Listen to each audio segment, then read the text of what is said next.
Now let's take a look at Hyperactive's gear.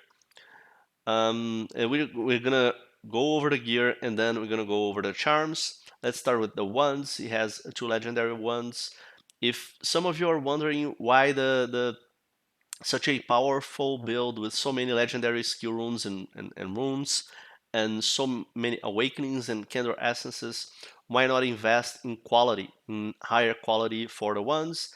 And the answer is these ones are old. I have talked to Hyperactive and he crafted these ones a long time ago. So he wasn't as powerful when he had these ones. And he's probably working right now to replace these ones.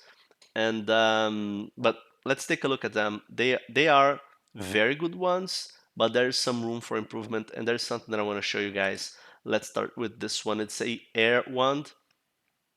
So this is what I'm going to show you guys. If you are ever considering investing a lot of essences to make a very powerful weapon, pay attention to the base stats. So this one here, the base stats will always have a range of values in the minimum damage and a range of values in the maximum damage.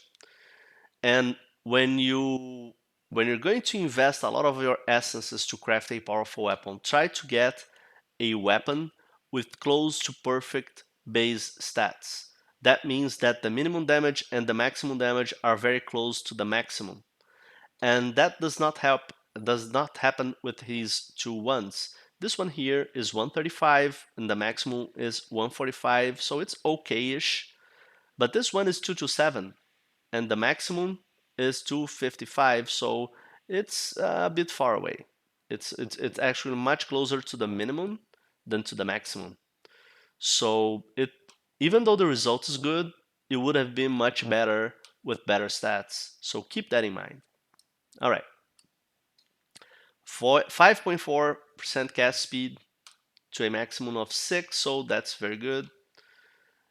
Tier 7, 18% projectile damage with +1 pierce count. This is good. This is okay. It's helpful. 8.9% speed, also helpful.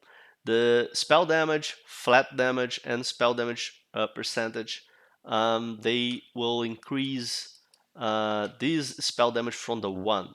Okay, so they help build your base damage, and it's on top of the base damage that those damage bonuses from the Zodiac are applied.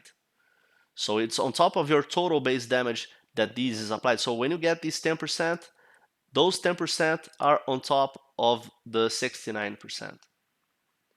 Okay, it's on top of the total base damage, and this one is actually helping build the base damage. Those percentages on the Zodiac, they do not increase the base damage itself. They are only applied on the base damage without increasing the base damage. These ones increase the base damage. Hope you guys understood that.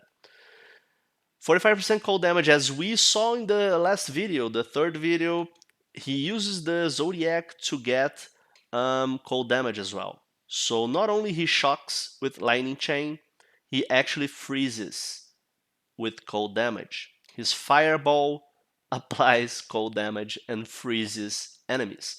And freeze is a crowd control status effect, so these 2 last options are actually useful for his wand, for his build. And he gets here a legendary option of 14% damage amplification against enemies affected by dot. And this is also useful because fireball applies dot, so a powerful wand, even though there's some rooms for improvement, this is a good wand all around. The second wand suffers from the same problem with the base stats, and this is even worse because 116 is the lowest of the minimum damage. So this is very bad. But the wand is good.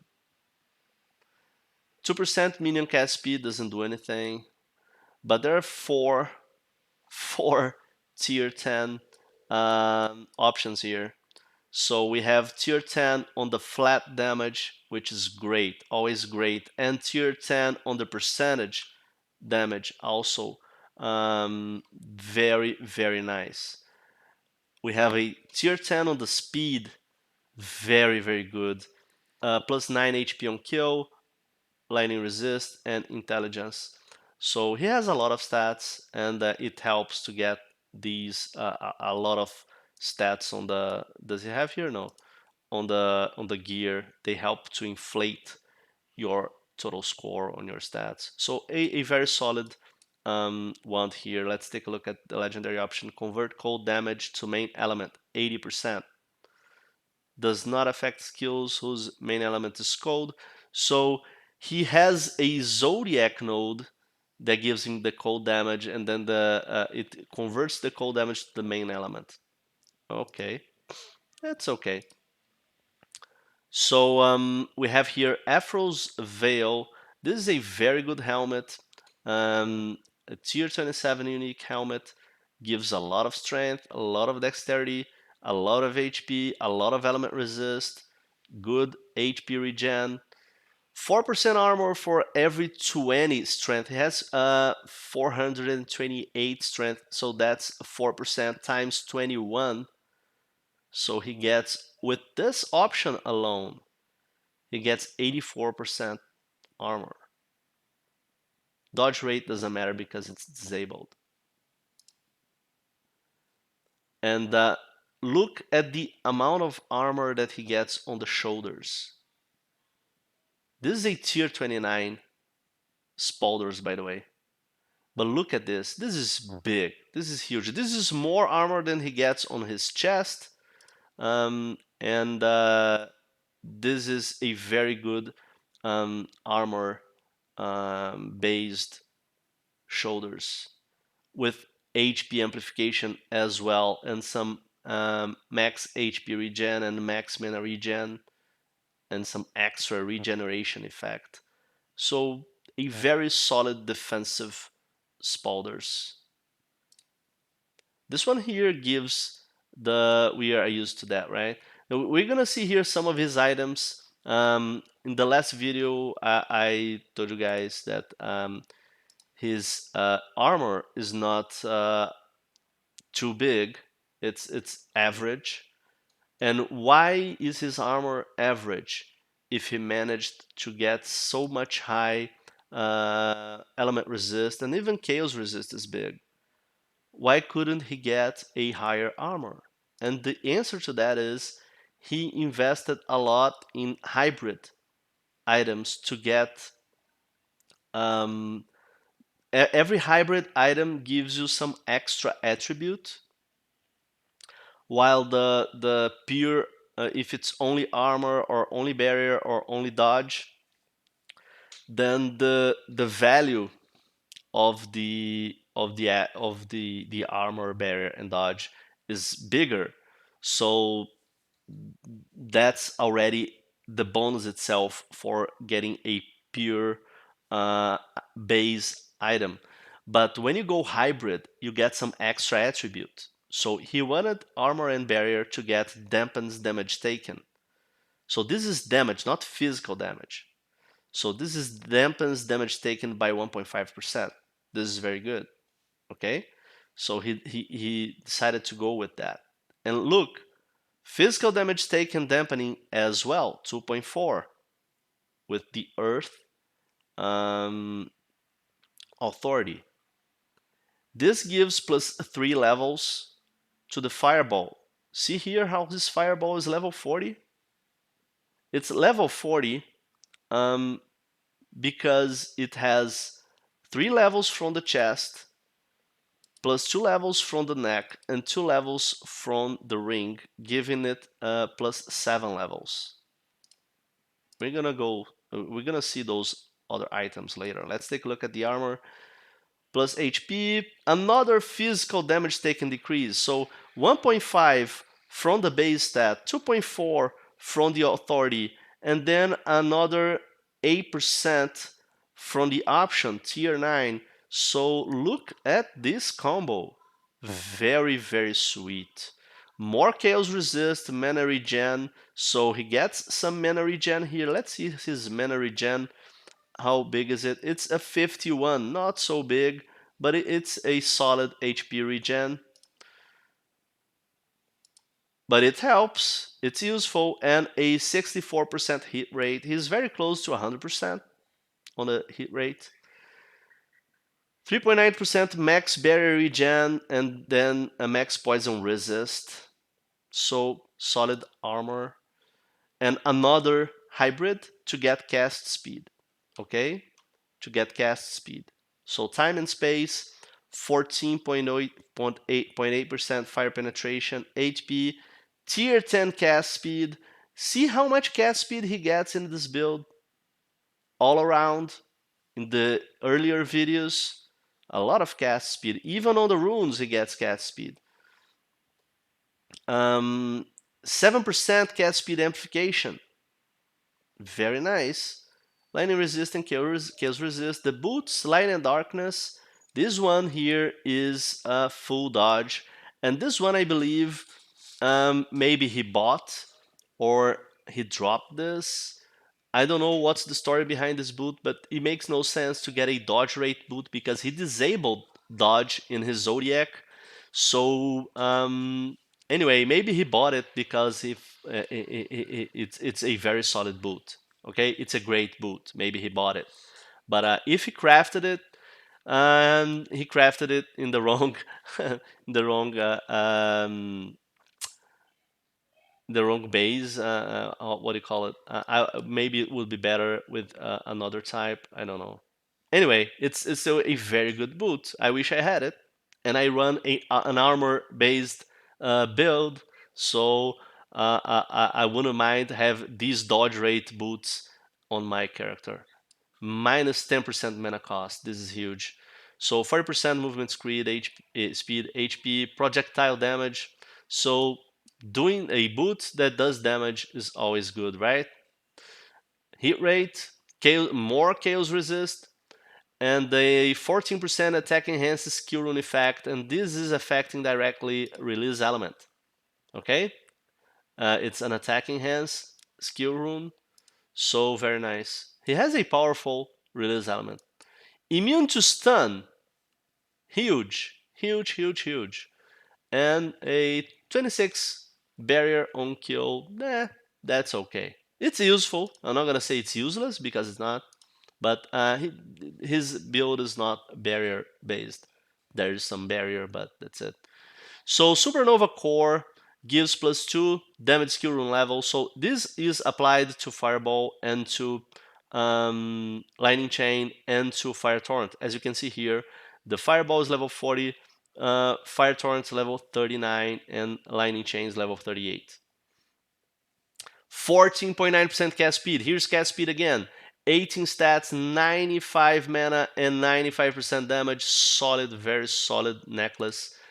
The tier 29 strength belt. Ooh, Vesper. So he gets more HP potion cooldown recovery speed comboing with the Zodiac.